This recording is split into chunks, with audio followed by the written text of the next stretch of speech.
नमस्कार, आप देख रहे हैं वी न्यूज। मैं हूं आपके साथ संध्या बिष्ट। रुक करते हैं हरियाणा की 10 बड़ी खबरों का।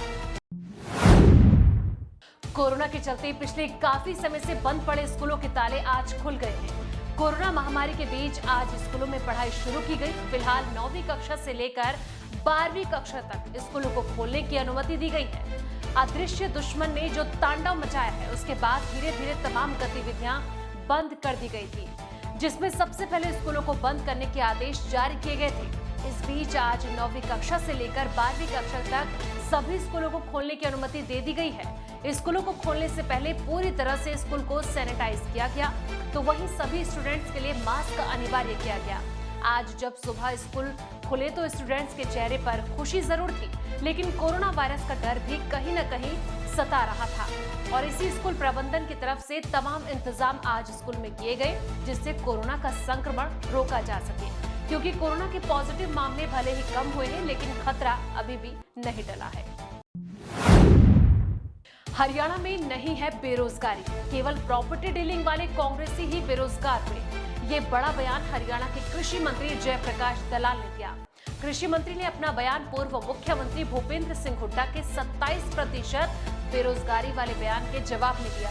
कृषि मंत्री जेपी दलाल ने कहा कि हरियाणा में व्हाइट कॉलर जॉब जरूर कम हुई, लेकिन रोजगार नहीं है, ऐसा बिल्कुल नहीं है। उन्होंने कहा कि हरियाणा में दूसरे प्रदेश से आए लोग नौकरी कर रहे हैं, चाहे वो खेत, किसान या कोई और नौकरी। उन्होंने कहा कि हुड्डा ने जो आंकड़े दिए उस एजेंसी की कोई मान्यता नहीं है। कृषि मंत्री ने किसान आंदोलन में शामिल गुरुराम सिंह चडोनी के बयान पर पलटवार करते हुए कहा कि किसान आंदोलन में शामिल लोगों की मंशा राजनीतिक है।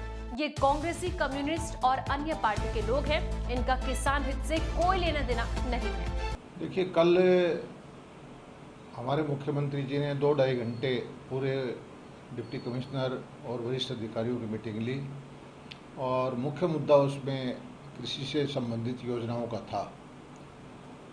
पिछले साल पानी बचाने के लिए मेरा पानी मेरी विरासत नाम से एक योजना बनाई थी। जो धान छोड़ के और फसल बोएगा उसको 7,000 रुपये डीबीटी से किसान को मिलने थे। वो योजना सफल रही। इस साल उसका टारगेट जो है 2 लाख एकड़ का कर दिया, तो उसका रिव्यू भी किया गया। एक योजना इस बार बनाई कि जो डीएसआर से डायरेक्ट सोइंग करेंगे, बीज से धान की खेती करेंगे, जिसमें पानी की 30% 25% कम लागत होती है, बचत होती है पानी की। 5,000 रुपये प्रति एकड़ उन किसानों को भी देना था। 30,000 एकड़ का लक्ष्य रखा था, जो कि अचीव कर लिया गया है। और पूरे हरियाणा में ही एक योजना और बनाई कि बाजरे की जगह जो दालों की खेती करेगा, मूंग, मोठ, उड़द, अरहर, उस किसान को भी हम 4,000 रुपये डीबीटी से देंगे। और उसका भी हमारा लक्ष्य जो है 1 लाख एकड़ का है। एक मुद्दा सबसे बड़ा था कि हरियाणा की पूरी कृषि भूमि को किस एकड़ में क्या फसल लगा रखी है, उसकी हमने मैपिंग करनी है।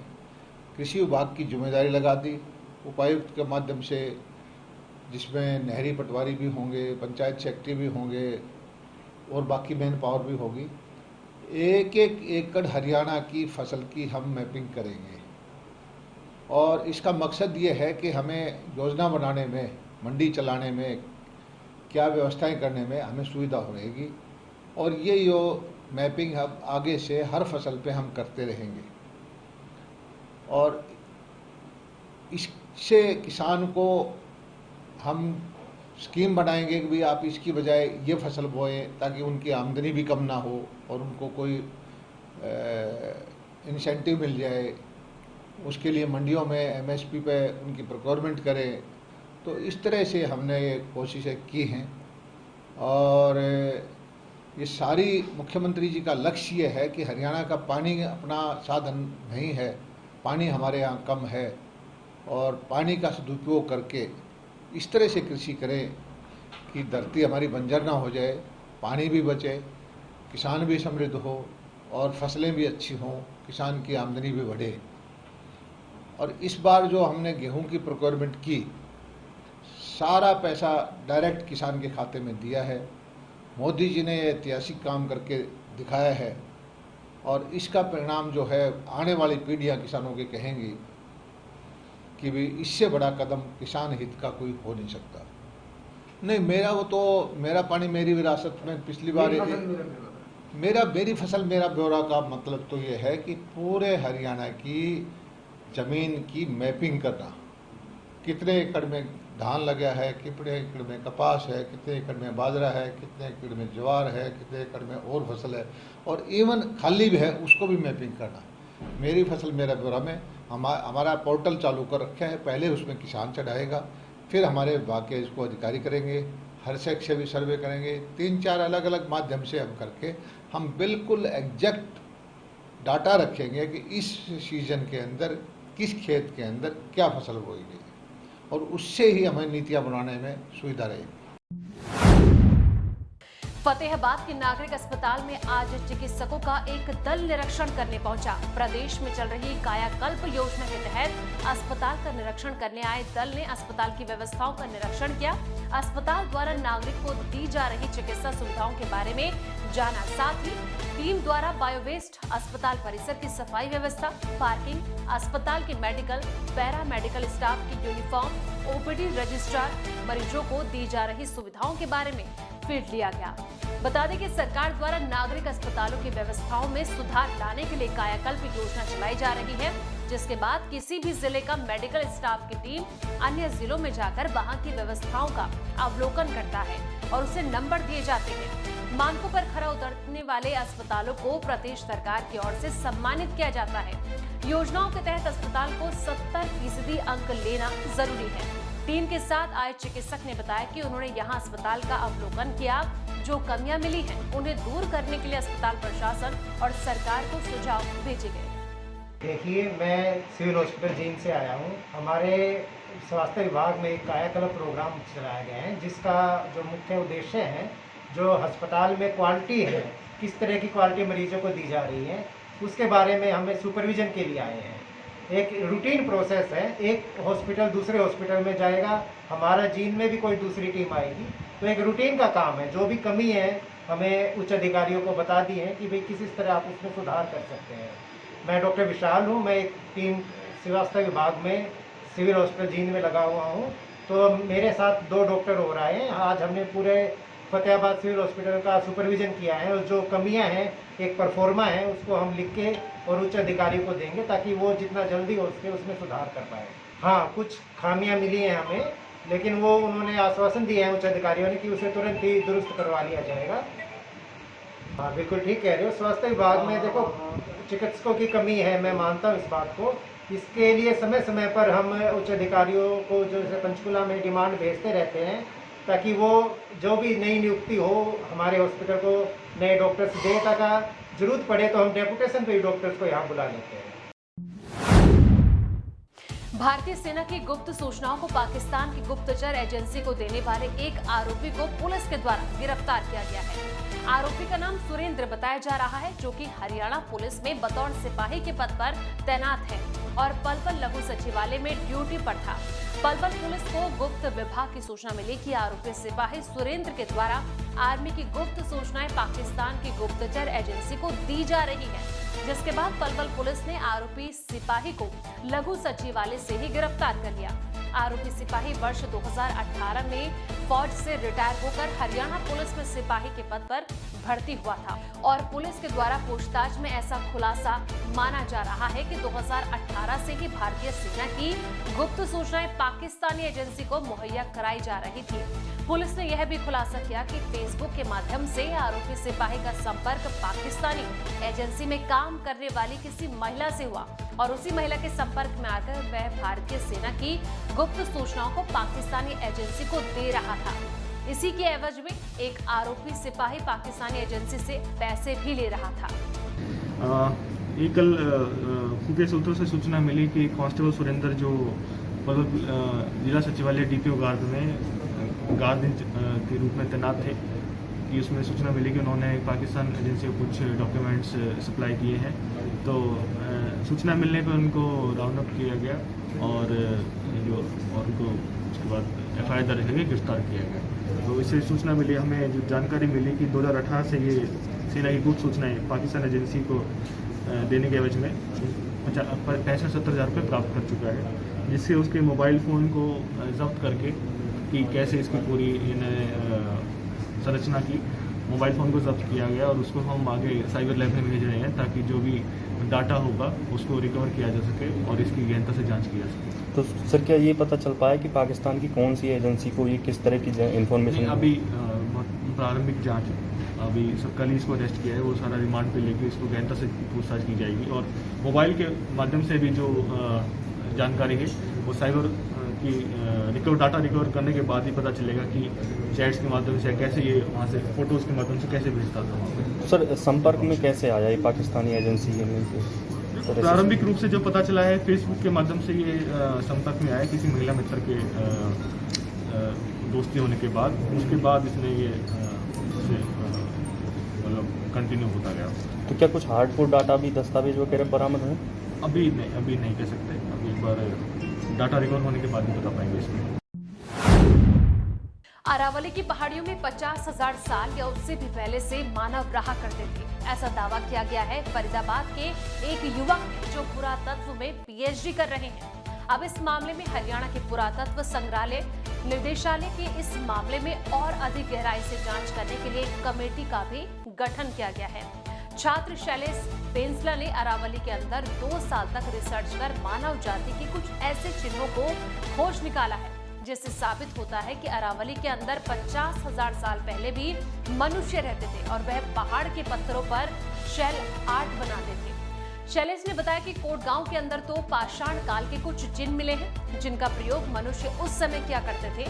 फरीदाबाद की अचीवर्स सोसाइटी में रहने वाले शैलेश बेंसला ने बताया कि उन्होंने Delhi institute of heritage research and management में पुरातत्व में मास्टर की पढ़ाई पूरी की है। इस दौरान उन्होंने एक थीसिस भी बनाई थी। गुर्जर समुदाय पर वह रिसर्च करने के लिए अरावली के कोटगांव में गए। वहां पर जब वह शोध कर रहे थे तो उन्हें जंगलों में कुछ अजीब तरह की चीजें मिली। उस समय वहां पत्थर की कुल्हाड़ी भी मिली जो लगभग 50,000 साल पुरानी थी। इसका प्रयोग लोग खाल उतारने, शिकार करने के लिए किया करते थे। पुरातत्व की पढ़ाई में अगर इस तरह की चीजें मिल जाए तो काफी रोचक हो जाता है। जी, मैं सबसे पहले जब इस साइट पे आया था आज से 2 साल पहले 2019 में अपने एक दोस्त सतीश शर्मा के साथ, तब हम यहाँ पे मेरे मास्टर्स के प्रोजेक्ट के लिए एथनो आर्कियोलॉजिकल सर्वे कर रहे थे। इंटरव्यू ले रहा था मैं गांव के गुजरों का ओरिजिन, इनका इतिहास, निकास, इन सब के बारे में ट्रेस कर रहा था मैं। वो करते हुए जब हम यहाँ कोटगांव में ऊपर जब मंदिर पे गए तो वहाँ मुझे एक हैंडेक्स मिली। एज एन आर्कियोलॉजिस्ट मुझे इन चीज़ों की बहुत जानकारी थी और इस साइट के कुछ टूल्स मेरे कॉलेज में पढ़े थे, तो मैंने ये देखा था। जब हमें वो टूल्स मिले तब मैंने देखा ये तो पैलोलिथिक है, वो भी लोअर पैलोलिथिक टूल है, तो वो एक चौंकाने वाली बात थी मेरे लिए। जब वो मिला तो मैंने धीरे धीरे हर हफ्ते, कभी 6 महीने में ऐसे आना शुरू करा। तभी उसके कुछ टाइम बाद लॉकडाउन लग गया। लॉकडाउन के दौरान जब कुछ भी करने को नहीं था तब मैं यहाँ साइट पे डेली जाता था। डेली जाते जाते मैंने कुछ टूल्स इकट्ठे करे, डॉक्यूमेंटेशन शुरू करा साइट का, साइट के बारे में लिखना सर्च करा, इसकी हिस्ट्री के बारे में शुरू करा। मैंने अपना एक आर्टिकल बनाना शुरू करा इस साइट के ऊपर। हाल फिलहाल उसके बाद यहाँ अपने मांगर में कुछ कैंपिंग एक्टिविटीज़ होती है। जब मैं वहाँ कैंपिंग के लिए गया तो अब तक मैं सिर्फ कोर्ट में काम कर रहा था। कोर्ट में काम करते करते जब मैं मांगर में गया वहाँ कैंपिंग एक्टिविटीज़, तब मैंने वहाँ की पहाड़ें देखी। उस पहाड़ में मुझे एक दरार दिखी। जब मैं वहाँ गया तो मैं चौंक गया। मुझे मिडल पैलोलिथिक टूल्स मिल गए, शेल्टर मिल गए, एंड वो एक शानदार चीज़ थी क्योंकि मुझसे पहले, आज से पहले इस पूरे रीजन में किसी भी आर्कियोलॉजिस्ट को पूरे इतिहास में इस साइट के कोई शेल्टर नहीं मिला था। ये जी मैंने अनुमान लगाया उस शेल्टर पे मिले हुए टूल्स के बेसिस पे। जो टूल्स मेरे को शेल्टर के आसपास मिल रहे थे वो सब फ्लेक टूल्स थे। फ्लेक टूल एक टिपिकल कैरेक्टरिस्टिक्स है मिडल पैलोलिथिक एज का, तो वो मॉन्स्टीरियन कहते हैं उसे यूरोप में, हमारे इंडिया में मोटू बोलते हैं या फिर मिडल पैलोलिथिक टूल्स बोलते हैं। तो वो 2.5 लाख से 40 या 50,000 साल पीरियड के करीब के टूल्स थे, तो शेल्टर की भी एज वही होगी। अरावली रीजन, खासतौर पर फरीदाबाद अरावली रीजन को बचाने के लिए कितनी ज़रूरी है, कि अरावली रीजन जो है वो बहुत तबाही उसमें मचाई गई है, उसका बहुत बुरी तरह चीरहरण किया गया है। जैसे पहले माइनिंग हुई, माइनिंग से उसको सत्यानाश कर दिया, उसको ख़त्म कर दिया। उसके बाद कब्जे इस पे इतने ज़्यादा हुए हैं, इतने कब्जे हुए हैं कि पूरी अरावली में कहीं ना कहीं या तो बरात घर है या फार्म हाउसेस हैं या कुछ ना कुछ हैं। यहाँ पे जल दोहन बहुत ज़्यादा हुआ है। यहाँ जो माइनिंग से बनी हुई नेचुरल झीलें थी वो सूखती चली जा रही है, बिकॉज कि पानी यहाँ से इतना निकाला जा रहा है और टैंकरों के जरिए बेचा जा रहा है।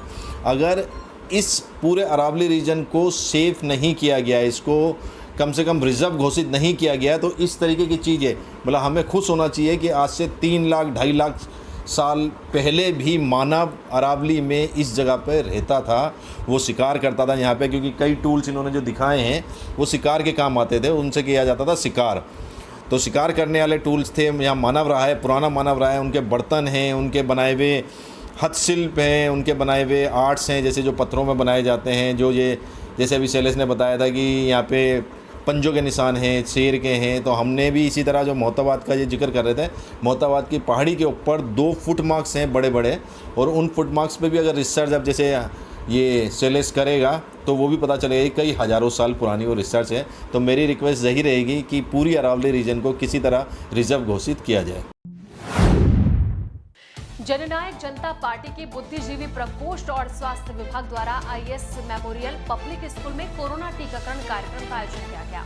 कार्यक्रम में मुख्य अतिथि के तौर पर पूर्व मंत्री एवं जननायक जनता पार्टी के राष्ट्रीय सचिव चौधरी हर्ष कुमार उपस्थित थे। विशिष्ट अतिथि के तौर पर जननायक जनता पार्टी हरियाणा प्रदेश के प्रदेश उपाध्यक्ष देवेंद्र सिंह सोरोत मौजूद थे। स्वास्थ्य विभाग की ओर से उपमंडल चिकित्सा अधिकारी डॉक्टर सतीश वर्मा और डॉक्टर पंकज कुमार मौजूद थे। शिविर का शुभारंभ पूर्व मंत्री हर्ष कुमार ने फीता काट कर किया। सर्वप्रथम बुद्धिजीवी प्रकोष्ठ के वरिष्ठ उपाध्यक्ष देवेंद्र सिंह सोरोत ने वैक्सीन टीका लगवाकर टीकाकरण की शुरुआत की। इस अवसर पर पूर्व मंत्री हर्ष कुमार ने कहा कि बिना किसी भेदभाव जात पात के सभी का टीकाकरण होना चाहिए। जो आयोजन है जननायक जनता पार्टी की तरफ से ये यहाँ लोगों का कैंप लगाया गया वैक्सीनेशन के लिए, और इसमें 200-250 लोग इकट्ठे हुए हैं जिनका वैक्सीनेशन हो गया। आज ज़रूरत है, इस समय फुर्सत में है लोग भी, जितने ज़्यादा से ज़्यादा वैक्सीनेशन हो जाएगा उतना ही हम इस कोविड को भगा पाएंगे। तो हमारी पार्टी की तरफ से यही संदेश नहीं है, हमारी पार्टी की तरफ से लोगों से निवेदन है कि अगर कोरोना से लड़ना है, कोरोना से बचना है, खुद को बचना है, समाज को बचाना है, देश को बचाना है, तो वैक्सीनेशन में कोई भी भाई लापरवाही ना करे। ये हमारी पार्टी की तरफ से निवेदन है, हमारे नेताओं की तरफ से निवेदन है, हमारे अध्यक्ष जी की तरफ से निवेदन है, हमारे डिप्टी सीएम साहब की तरफ से निवेदन है कि आप ज़्यादा से ज़्यादा वैक्सीनेशन की तरफ ध्यान दें। और मैं अपने डॉक्टरों को भी बधाई देता हूँ, टोटल के जो डॉक्टर हैं इनको बधाई देता हूँ। मेरे ख्याल से हरियाणा में सबसे ज़्यादा परसेंटेज की जहाँ तक बात है, 18 साल से कम के बच्चों को वैक्सीनेशन नहीं लगता, और होडल नगर परिषद की आबादी के अनुसार 80-85% वैक्सीनेशन इन डॉक्टरों ने अपनी मेहनत से, इनके स्टाफ ने अपनी मेहनत से किया है। उसके लिए ये डॉक्टर होडल के लिए बधाई के पात्र हैं।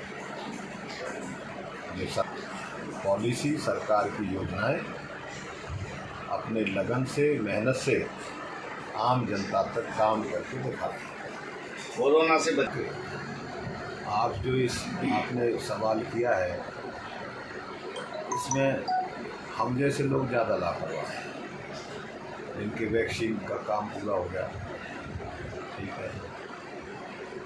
कुछ ऐसे लोग भी हैं जिनके कोरोना होकर निकल गया, उन्हें ये है कि अब दोबारा नहीं आएगा। अभी तकरीबन मास्क का भी लोग इस्तेमाल करते हैं। अगर खुद नहीं करते हैं तो जिन लोगों को करना चाहिए वही उसमें लापरवाह है, आम जनता। फतेहाबाद की नगर परिषद और प्रॉपर्टी डीलर के बीच उपजा विवाद भले ही भाजपा नेताओं और प्रशासन ने शांत करवा दिया हो, मगर जेजेपी नेता इससे संतुष्ट नजर नहीं आ रहे हैं। नगर परिषद में व्याप्त कथित भ्रष्टाचार पर जेजेपी नेता डॉक्टर वीरेंद्र सिवाच ने आज अपने अस्पताल में ओपीडी बंद रख रोष जताया। डॉक्टर सिवाच का कहना था कि नगर परिषद में फैला भ्रष्टाचार वास्तव में चिंता का विषय है। आम आदमी इस भ्रष्टाचार का शिकार हो रहे हैं।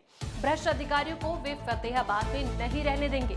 वे शीघ्र ही उप मुख्यमंत्री दुष्यंत चौटाला से मिलकर पूरी बात रखेंगे और भ्रष्ट अधिकारियों और कर्मचारियों के खिलाफ सख्त कार्रवाई की मांग करेंगे। उन्होंने कहा कि नगर परिषद की कारगुजारियों से वे आहत हैं और रोष स्वरूप आज उन्होंने अपनी ओपीडी बंद रखी है। आज आम जनमानस थोड़ा सा निराश है, हताश है। तो अभी अखबारों में देख के मैं भी दुखी हूँ कि भ्रष्टाचार किस तरह से हमारे फतेहाबाद को खाया जा रहा है और अधिकारी वर्ग लोगों को परेशान कर रहे हैं। तो इसलिए मैंने फैसला कर लिया कि आज के दिन इस भ्रष्टाचार के खिलाफ मेरी ओपीडी सेवाएं हॉस्पिटल की बंद रहेंगी। केवल इमरजेंसी काम ही देखूंगा। आपके हिसाब से भ्रष्टाचारी में मान लो कि किस प्रकार से वो किया जा सकता है सर? इनको रोकने के लिए या फिर आप कोई ऐसा कोई कदम उठा रहे हैं सर? हाँ, मैं ऊपर भी बात करूंगा, दुष्यंत जी से बात करूंगा। हमारे तो नेता दुष्यंत जी हैं और प्रयास करेंगे कि जितने भी भ्रष्ट अफसर हैं नगर परिषद में हमारे, उनको बख्शा ना जाए किसी भी कीमत पर, जो लोगों को परेशान कर रहे हैं। लोगों ने इसीलिए वोट दिए थे हमें, ताकि भ्रष्टाचार से लोग इस व्यवस्था से तंग आ गए थे। किसी न किसी बहाने छोटी मोटी त्रुटियां रखकर लोगों को चक्कर कटाए जा रहे हैं, परेशान किया जा रहा है। प्रॉपर्टी आईडी के नाम पर पब्लिक परेशान है। तो ये ओपीडी कब तक बंद रहेगी? आज के दिन ही बंद रहेगी, पूरा दिन ही बंद रहेगी। केवल इमरजेंसी सेवाएं, ताकि जो मरीज है जिसको इमरजेंसी मेडिकल एड की ज़रूरत है, वो किसी भी तरह से प्रभावित ना हो। मेरा अपना तरीका है काम करने का। आप 24 घंटे ड्यूटी पर रहेंगे सर? आप तो रहेंगे इस पर ड्यूटी पर? इमरजेंसी सेवाओं के लिए? हाँ जी, केवल इमरजेंसी सेवाओं। कोरोना महामारी की वजह से पलवल जिले के स्कूल सुनसान पड़े हुए थे, लेकिन आज स्कूलों में बच्चों की चहल पहल देखने को मिली। आपको बता दें कि कोरोना महामारी को पिछले साल से लेकर इस सेशन तक स्कूल बंद रखे, साथ ही प्रदेश की सरकार बच्चों की परीक्षाएं भी नहीं ले पाई। इस कोरोना की वजह से बच्चों की पढ़ाई नहीं हो पा रही थी, जबकि शिक्षा विभाग द्वारा सरकारी स्कूलों में ऑनलाइन पढ़ाई कराने के लिए कई चैनल से संपर्क किया गया था, लेकिन गांव में नेटवर्क नहीं आने की वजह से बच्चे इस योजना का लाभ नहीं उठा पा रहे थे। किसी के पास स्मार्टफोन भी नहीं थे, क्योंकि ज्यादातर सरकारी स्कूलों में गरीब लोगों के बच्चे पढ़ाई करते हैं।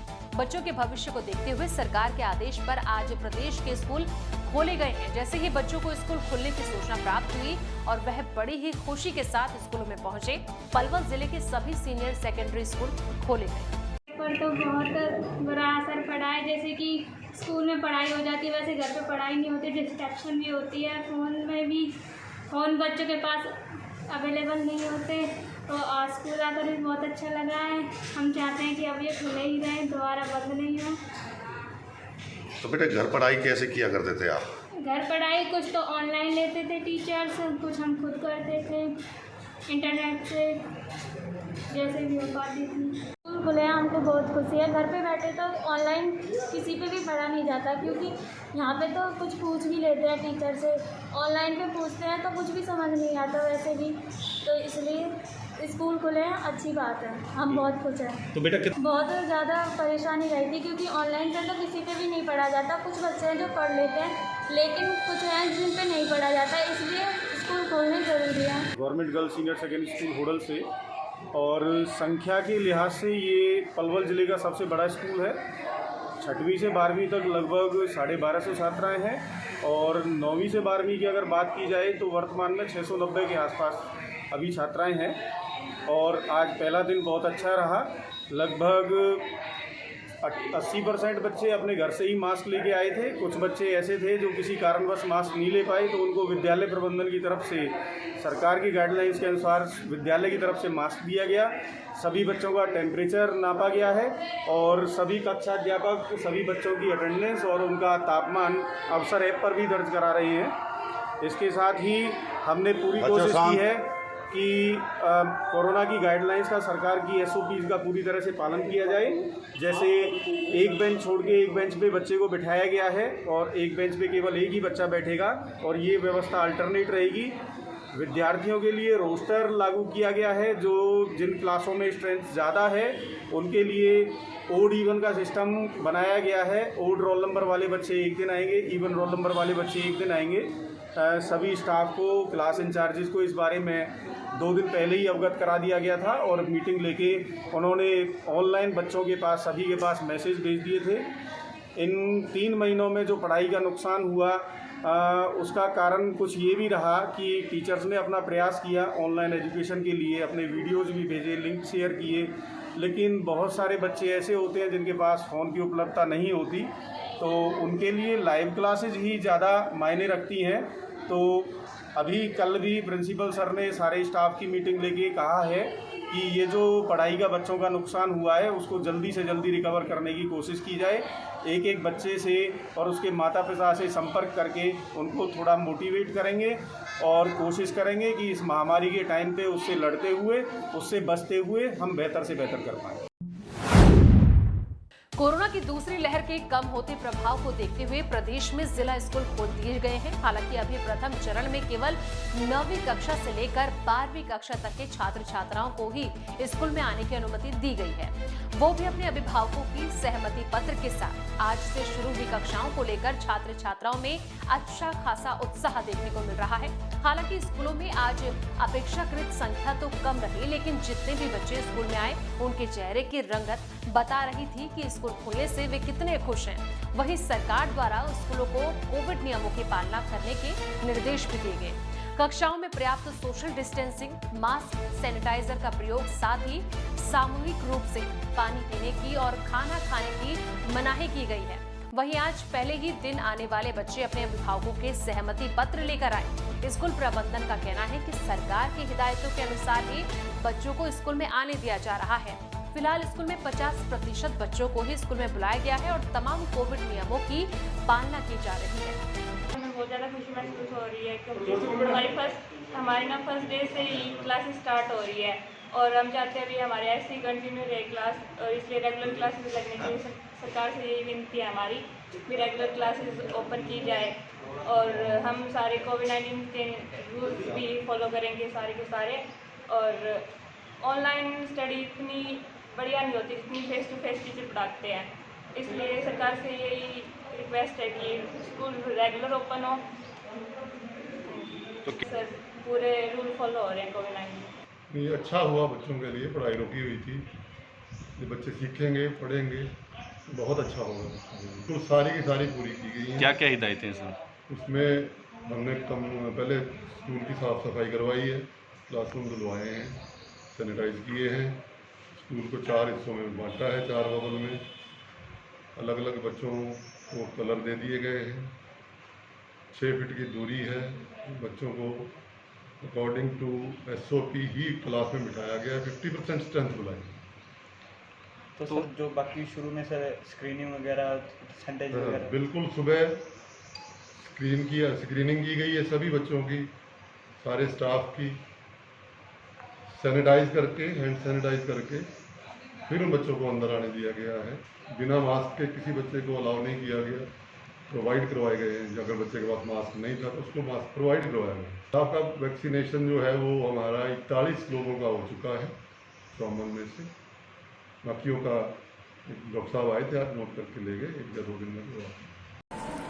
सर हमें स्कूल खुलने से बड़ा खुशी हुई है। और एक दिन 2 दिन मतलब 10 दिन से हम तैयारियां कर रहे हैं। 16/7 को स्कूल खुलेंगे 9 से 11, 9 से 12 और 23 से खुलेंगे 6 से 8। तो बड़ा अच्छा लग रहा है हमें। और 3-4 दिन पहले से ही हमने पूरी स्कूल को सैनिटाइज करवा दिया, धुलवा दिया और बिल्कुल तैयारियां करवा ली और बहुत अच्छी तरह से जो है हमें बड़ी खुशी हो रही है। नहीं, पूरे बच्चे नहीं आए जी। हमने जैसे हमारे पास सेक्शन जो है बड़े सेक्शन है और एक जैसे 1 के जैसे 7 सेक्शन है, 2 के 7 सेक्शन है, तो 60 बच्चे हैं प्रत्येक सेक्शन में। तो हमने 30 बच्चों का बुलाया है। 30 बच्चों को 2 कमरों में बिठवाए हैं, अलग अलग जो है ना। 15 बच्चे एक सेक्शन क्लास में और 15 बच्चे दूसरी रूम में।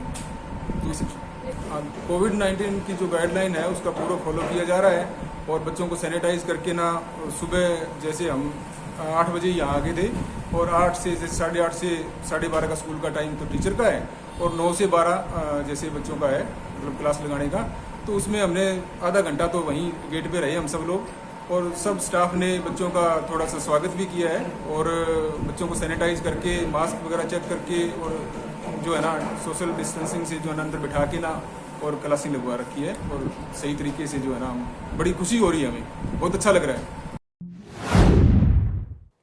यमुना का जलस्तर बढ़ने से टैंकर फंस गया था, जहां पुलिस ने सतर्कता के साथ जान बचाई। टैंकर चालक का रेस्क्यू ऑपरेशन किया गया। आपको बता दें कि फरीदाबाद के मांझीवली में यमुना का जलस्तर बढ़ा है। मांझीवली पुल पर अचानक से यमुना में ज्यादा पानी आने पर एक टैंकर चालक अपनी पानी में फंस गया था, जिसकी सूचना स्थानीय पुलिस को मिली तो टैंकर ड्राइवर को बचा लिया गया। साथ ही प्रताप गांव, बिसरख, उत्तर प्रदेश के दयाचंद भाटी, शेखपुर गांव, मोजाबाद की सहायता से यमुना में फंसे टैंकर चालक को बचाया गया। तिगांव पुलिस ने दया भाटी को इस साहसिक कार्य में पुलिस की सहायता करने के लिए 1100 के इनाम से पुरस्कार भी सम्मानित किया गया। फरीदाबाद प्रशासन ने खोरी गांव को तोड़ने के बाद बेघर हुए हजारों परिवारों को राधा स्वामी आश्रम में ठहरने की व्यवस्था दी, जहां रहने और खाने की सुविधा दी जा रही है। साथ ही बेघर हुए लोगों को फ्लैट देने के लिए फॉर्म भी भरवाए जा रहे हैं। प्रशासन द्वारा खोरी गांव में माइक पर अनाउंसमेंट करवाई जा रही है कि धूप में ना रहे। साथ ही राधा स्वामी आश्रम में आपके रहने और खाने की व्यवस्था कर दी गई है, मगर अभी भी कुछ लोग टूटे हुए मकानों को छोड़कर जाने के लिए तैयार नहीं है। लोगों का कहना है कि 2 दिन का खाना तो प्रशासन आश्रम में खिला देगा, उसके बाद वह अपने बच्चों को लेकर कहां धक्के खाएंगे। फ्लैट देने के लिए अभी तो सिर्फ फॉर्म भरे जा रहे हैं, पता नहीं उन्हें रहने के आशियाने मिलेंगे भी या नहीं। वहीं कुछ लोगों का कहना है कि कोविड के चलते पहले से ही आर्थिक स्थिति खराब हो चुकी है, ऊपर से सरकार ने छत भी छीन ली है। अब उनके पास इतने पैसे भी नहीं है कि वो किराए पर मकान लेकर अपने बच्चों का पालन पोषण कर सके। खोरी गांव में रहते हैं। हाँ, आपका मकान टूटा हुआ? हाँ जी।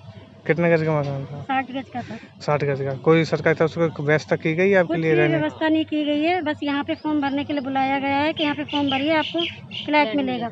अब फ्लैट कब मिलेगा कब नहीं मिलेगा उसकी कोई जानकारी नहीं है। तो खाने पीने की व्यवस्था कुछ? खाने पीने की व्यवस्था क्या, आलू पूरी बना रखी है। वो यहाँ कौन आएगा, उतनी दूर से यहाँ खाना खाने आएंगे? बच्चों को कौन रात बिरात लेके भागेगा? अच्छा, बोल रहे हैं यहाँ पे व्यवस्था है, 2 दिन के लिए व्यवस्था की गई है खाने की रहने की। 2 दिन बाद कहाँ जाएगी पब्लिक? ये सरकार से ये पूछा जाए ना, 2 दिन तो आप खिला पिला दोगे, 2 दिन के बाद कहाँ जाएंगे लोग? उसके बाद क्या मरने के लिए रोड पे पड़े रहेंगे? इससे अच्छे तो जो रोडों पे रहते हैं ना, भुअरिया कहते हैं जिनको, वो अच्छे, उनकी अच्छी जिंदगी होती है। हमारी तो उनसे भी बदतर बना रखी है सरकार ने जिंदगी। इस टाइम पे तो ना जी सकते ना मर सकते, कहाँ जाए इंसान ये भी नहीं समझ आ रहा। मैं खोड़ी गांव से हूँ। अच्छा। मैं 10 साल से रहता हूँ। अच्छा। मेरे 5 बच्चे हैं। अच्छा। अभी छोटे छोटे। हाँ। मेरा घर 100 गज का था, तोड़ा गया है। अच्छा। हमारे कोई व्यवस्था नहीं है खाने पीने का, सारे बच्चे वहीं हैं खोड़ी गांव में। आप कोई व्यवस्था नहीं? कोई व्यवस्था नहीं है। आज कैंप लगाए हैं, बोले हैं कि आपको फ्लैट मिलेगा, फार्म भरवा लो। हम लोग जो ID था वो लेकर के आए हैं फार्म भरवाने के लिए। यहाँ ने रोटी, पूरी चावल, पूरी सब्जी का व्यवस्था किया है, बोला खाना खा के जाना। अच्छा। और उसके बाद सर हम लोग बैठे हुए हैं अभी। अच्छा। और खोड़ी गाँव में वापस हम लोग गए थे तो वापस जाने नहीं दे रहा हूँ। यहाँ से फार्म भरवा के जा रहा हूँ तो वापस गांव में जाने नहीं दे रहे हैं। फिर हमने वापस आ गए यहाँ। और सर हम लोग बहुत परेशान हैं, कहीं भी व्यवस्था नहीं, कमरे का घर भी नहीं है, कि कमरा का पैसा भी नहीं है। 2 साल से तो कोरोना काल में हम सब लोग परेशान थे। उसके बाद सर हम लोगों का कोई व्यवस्था नहीं, कमरे का किराया भी नहीं है कि कमरा ले लूँ। अब हम लोग क्या करें, कहीं रहने का व्यवस्था नहीं है सर। फिलहाल हरियाणा की 10 बड़ी खबरों में इतना ही, लेकिन बाकी तमाम खबरों के लिए देखते रहिए वी न्यूज़।